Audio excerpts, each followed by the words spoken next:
નમસ્તે મિત્રો, કેમ છો? મજામાં ને? કોઈ વ્યક્તિ કેવી છે ને એ જો તમારે જાણવું હોય ને તો જો તમે તે વ્યક્તિ કેવા લોકો સાથે મિત્રતા રાખે છે અને કેવા વ્યક્તિ સાથે ઉદ્વેષ કરે છે એ જાણી લો તો તમને મહદ અંશે જાણકારી મળી જાય. આ વાત એક વાર્તા દ્વારા આપણે સમજીએ. એક જંગલમાં એક વડના ઝાડ ઉપર એક પોપટ અને પોપટી માળો બનાવીને તેમના બે નાના બચ્ચા સાથે રહેતા હતા. દિવસ થાય એટલે પોપટ અને પોપટી જંગલમાં ઉડી જાય, પોતાના માટે અને બચ્ચા માટે ખાવાનું લેવા જાય અને પાછા આવ્યા પછી બચ્ચાને ભોજન કરાવે અને પોતે પણ ભોજન કરે. એક દિવસ પોપટ અને પોપટી એવી જ રીતે દાણા લેવા જંગલમાં ઉડી ગયા. એના પછી એક શિકારી આવ્યો, જેણે આ બચ્ચાને માળામાં જોયા. તેણે તરત બંને બચ્ચાને માળામાંથી ઉઠાવી લીધા અને પોતાની સાથે ઘરે લઈ ગયો.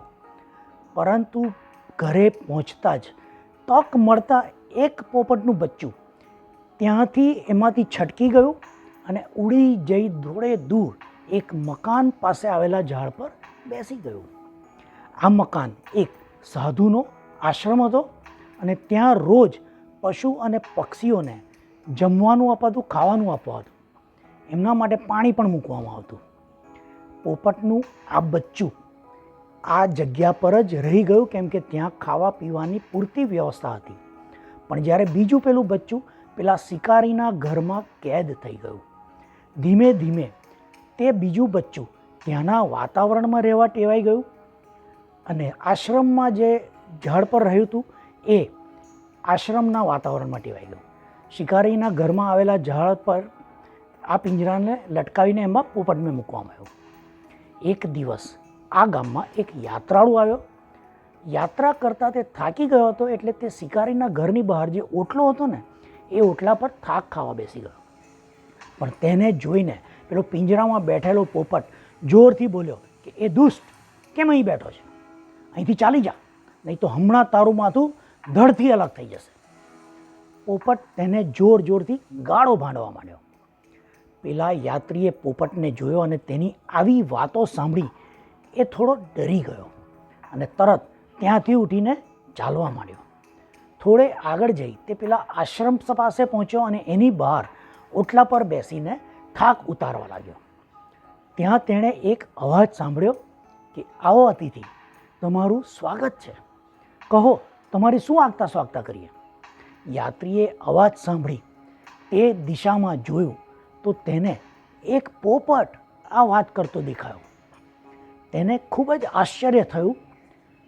તેણે પેલા પોપટને કહ્યું કે મેં હમણાં થોડી વાર પહેલાં અહીંયાથી થોડે દૂર એક ઘર પર તારા જેવા જ એક અન્ય પોપટને પણ જોયો, પણ જે ખૂબ ગુસ્સેથી ગમે તેમ બોલી ગાળો ભાંડતો હતો.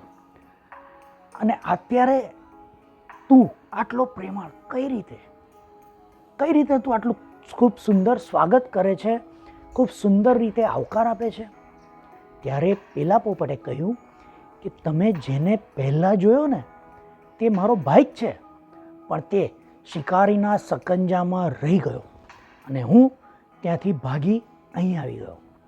શિકારીને ત્યાં રોજ નકારાત્મક વાતો અને ગુસ્સાભર્યો વ્યવહાર ચાલે છે અને આ જોઈને મારો પેલો ભાઈ પોપટ પણ તેવી જ નકારાત્મક અને ગુસ્સાભરી વાતો શીખ્યો છે અને તેવી એ વર્તણૂક પણ કરે છે.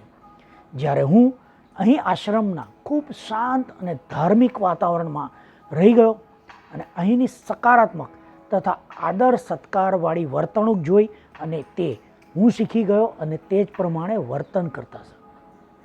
જોયું મિત્રો, જેવા લોકોની સંગતમાં બંને પોપટ રહ્યા તે મુજબ તેમના સંસ્કાર, તેમના વર્તણૂક અને તેમના બોલી થઈ ગયા. કહે છે ને કે જેવો સંગ તેવો રંગ.